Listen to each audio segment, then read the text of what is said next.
Cherlapalli railway station సమీపంలో సంచిలో లభించిన మహిళ మృతదేహం కేసులో పోలీసులు కీలక పురోగతి సాధించారు. మృతురాలిని పశ్చిమ బెంగాల్ కు చెందిన ప్రమీలగా గుర్తించారు. ఈ హత్య వెనుక ఆమెతో సహజీవనం చేస్తున్న ఒక బెంగాలీ యువకుడి పాత్ర ఉందని పోలీసులు అనుమానిస్తున్నారు. ఈ ఘటనకు సంబంధించిన పలు సీసీటీవీ ఫుటేజ్లు లభ్యం కావడంతో కేసు విచారణ మరింత వేగవంతమైంది.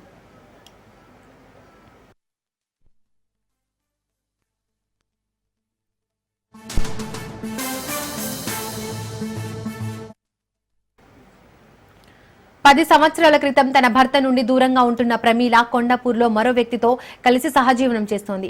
అయితే ఇటీవల ఆమెకు ఒక బెంగాలీ యువకుడితో పరిచయం ఏర్పడింది. ఈ యువకుడితో కలిసి కొండాపూర్లో నివాసం ఉంటున్న సమయంలో ఈ దారుణం చోటు చేసుకుంది. ప్రమీలను హత్య చేసిన ఆ యువకుడు ఆమె మృతదేహాన్ని ఒక సంచిలో కుక్కి ఆటోలో ఏకంగా 37 కిలోమీటర్లు ప్రయాణించి చర్లపల్లి రైల్వే స్టేషన్ కు తీసుకొచ్చాడు.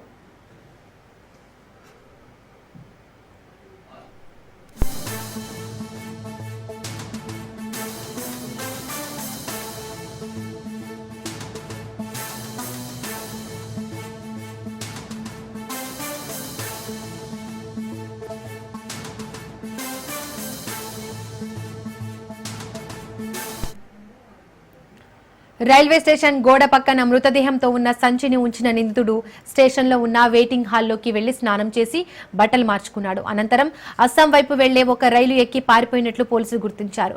రైల్వే స్టేషన్ పరిసర ప్రాంతాల్లోని సీసీటీవీ కెమెరాల్లో ఈ దృశ్యాలు రికార్డయ్యాయి. మృతదేహం తీసుకొచ్చిన ఆటోను కూడా పోలీసులు గుర్తించారు. ఈ కేసులో ఆ బెంగాలీ యువకుడే ప్రధాన నిందితుడిగా పోలీసులు నిర్ధారించారు. సీసీటీవీ ఫుటేజ్ల ఆధారంగా అతడి కోసం గాలింపు చర్యలు ముమ్మరం చేశారు. ఆ యువకుడిని త్వరలో పట్టుకుని హత్యకు గల అసలు కారణాలు తెలుసుకుంటారు మని పోలీసులు తెలిపారు. ఈ ఘటన స్థానికంగా తీవ్ర కలకలం రేపింది.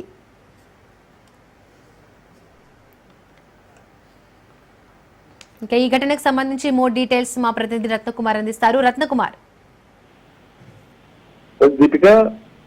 రీసెంట్ గా చర్లపల్లిలో సంచిలోని మహిళా మృతదేహం లభించిన విషయం తెలిసిందే.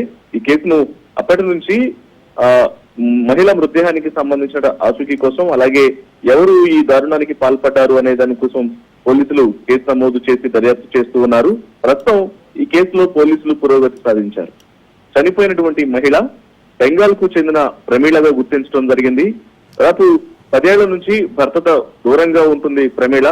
అలాగే ఆ భర్త నుంచి దూరంగా ఉంటూ బెంగాల్ కు చెందినటువంటి మరొక వ్యక్తితో సహజీవనం చేస్తున్నట్లు తెలుస్తోంది. ఒక యువకుడిని ప్రేమించి కొండాపూర్ లో అతడితో కలిసి నివాసం ఉంటుంది. సో ఈ క్రమంలోనే వాళ్ళ మధ్య తలెత్తినటువంటి విభేదాల కారణంగానే ఆ బెంగాలీ యువకుడే ఆమెను హత్య చేసి సంచిలో చుట్టి తెల్లపల్లి ప్రాంతంలో పడేసి ఉంటాడన్నటువంటి విషయాన్ని కూడా గుర్తించడం జరిగింది. అలాగే ఆ సీసీ ఫుటేజ్లు అతను మృతదేహాన్ని తీసుకెళ్లినటువంటి ఆటోకు సంబంధించినటువంటి పూర్తి వివరాలను కూడా ఐడెంటిఫై చేసి ప్రస్తుతం ఆటోను కూడా సీజ్ చేశారు. సో ప్రస్తుతం యువకుడి కోసం పలు బృందాల ద్వారా గాలింపు చర్యలను చేపట్టడం జరుగుతోంది. Right Ratnakumar, thank you.